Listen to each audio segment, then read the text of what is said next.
escuta. Gilmar, vamos falar um pouco sobre o legado Nação Zumbi para Recife, para Pernambuco.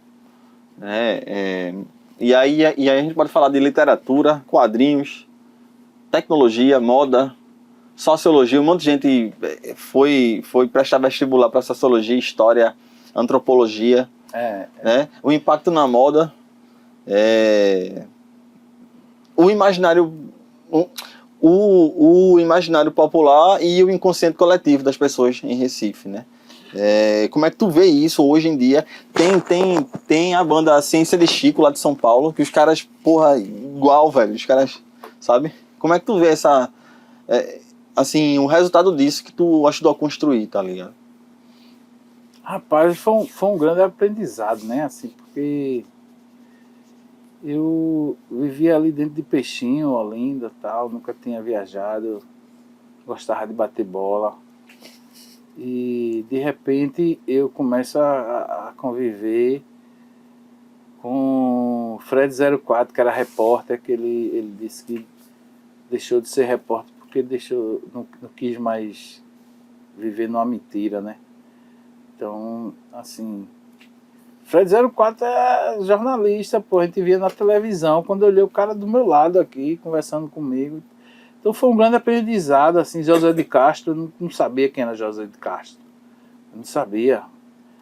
E, de repente, tá Chico falando de José de Castro, e aí o sociólogo, eu não sabia o que era sociólogo também, tudo foi um grande aprendizado, e não foi só pra mim, né, velho? Porque quando eu olhei, estava a favela toda estudando sociologia e me procurando para a gente falar sobre a importância de Josué de Castro no Mangue Beat, né? A revolução, assim, fantástica, porque as pessoas nos 5 continentes começaram a ouvir falar de Pernambuco, de Recife, da música daqui, né? Que a gente só ouvia o Seu Valença. E depois surgiram várias bandas, né? E algumas ficaram no cenário nacional e algumas pessoas do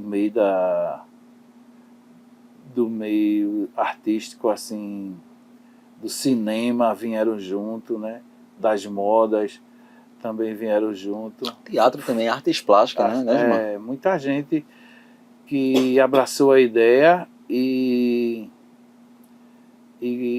conseguiu expor o seu trabalho e mostrar que era de Recife, né? Acho que Recife ganhou muito com o movimento Mangue Beat, né? Era uma coisa que era para ser uma cooperativa e se tornou um movimento, assim.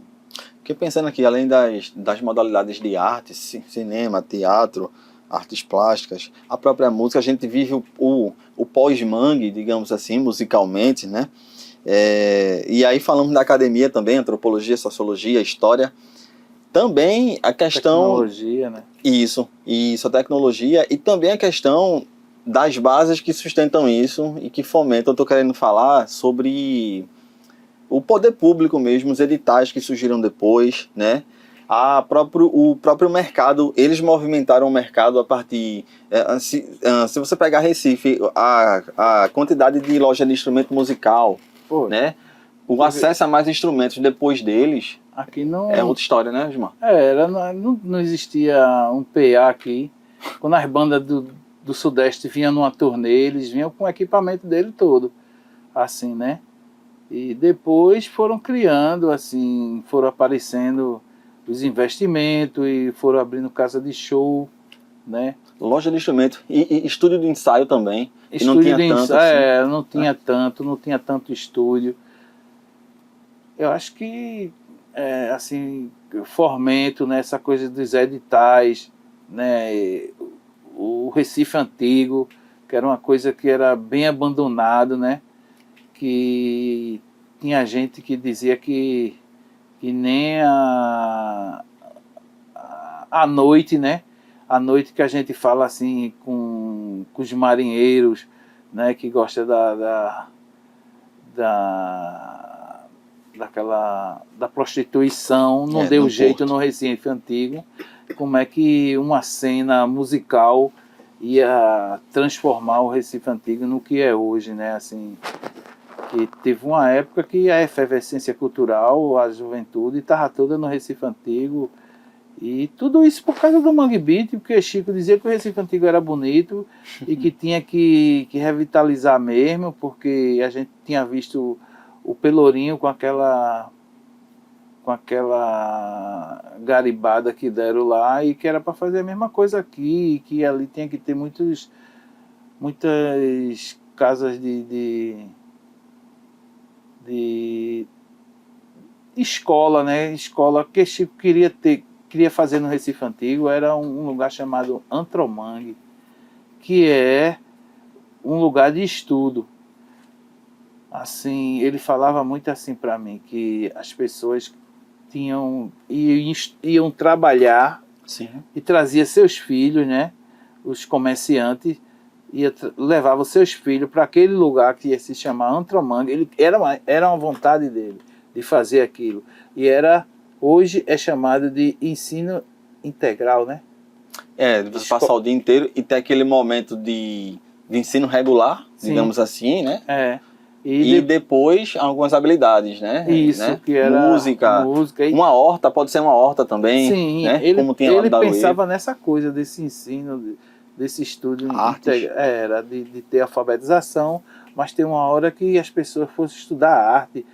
E isso aí foi uma coisa que não foi realizada, né? Que eu achava que as pessoas que ficaram à frente da Nação Zumbi ele queria fazer um selo musical, que ele queria ajudar na época lembro dessa Lia de Itamaracá, aquela outra Dona Selma do Coco, Caju e Castanha. Ele queria gravar esse povo, que era muito difícil, fácil do subúrbio. Ele dizia, a gente tem que ter um selo, tem que ter um estúdio para gravar todo esse povo aí. Chico tinha essa coisa assim, Chico era fã dos Beastie Boys, e ele descobriu que os Beastie Boys tinham uma revista e tinha um selo de gravação. E ele queria fazer a mesma coisa aqui, com as pessoas daqui, né? E essas coisas não foram feitas assim, porque cada um pensou em fazer coisas fúteis, né? Porque essas coisas é que ia perpetuar, né? Que ia fazer a Nação Zumbi perpetuar, assim. Que a gente vê assim o Olodum. O Olodum tem teatro, né? Tem uma escola de música. Não, é uma ferramenta social praticamente. Era isso que Chico pensava. Chico pensava nessa coisa aí. E isso se perdeu assim com o passar do tempo.